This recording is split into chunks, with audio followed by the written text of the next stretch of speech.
एक बहुत बड़ा अंतरिक्ष यान धीरे धीरे उस तारे की ओर उतर रहा था। सभी दैत्य एक साथ आसमान की ओर देखने लगे, जैसे हम किसी वीरता के युग से गुजर रहे हों। असल में यह वही यान था जो कभी पृथ्वी पर गया था और इसका मिशन था मानवता का विनाश करना। अब उसी तारे के चौराहे पर धरती के सभी दैत्य इकट्ठा थे। उन्हें असंख्य काले कैप्सूल खाली होकर आसमान से गिरने लगे और हवा में फटने लगे। दैत्य जैसे ही खतरे की गंभीरता को समझा, एक ने दौड़ लगाई, लेकिन तब तक बहुत देर हो चुकी थी। वायरस बारिश की तरह चारों ओर फैलने लगा। पल भर में पूरा आसमान ढक गया। ये वही वायरस था जो किसी जमाने में मानवता को मिटाने के लिए बनाया गया था, लेकिन अब वही वायरस हमें निगलने लगा। मैं वहीं खड़ा था जब जमीन पर एक चीख गूंजी। चौराहे पर लाशों का पहाड़ बन चुका था। इस त्रासदी का जिम्मेदार था यामाजाकी, एक पारिस्थितिक हथियार। क्या आत्मा का कोई मूल्य नहीं होता? कोई भी अस्तित्व इतना निर्दयी कैसे हो सकता है? 10 साल बाद पृथ्वी पर संसाधनों की भारी कमी हो गई थी। मानवों ने एक यान भेजा, आफ्टर द कॉन्ट्रैक्ट, एक खास मिशन के साथ। एक मूड व्यक्ति को छठे तारे पर भेजा गया सभ्यता को आगे बढ़ाने। उस यान में थे 1000 लोग, 40 वैज्ञानिक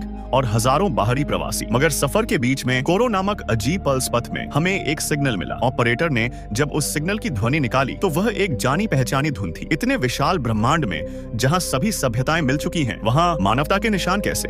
जब हमने उस सिग्नल को ट्रैक किया तो पाया कि वह एक ऐसे ग्रह से आ रहा था जहां पृथ्वी जैसी ही जलवायु थी और वहां एक पूरी की पूरी इकोसिस्टम मौजूद थी। इस संभावना को देखकर क्रू ने निर्णय लिया, हम उस तारे पर जाएंगे।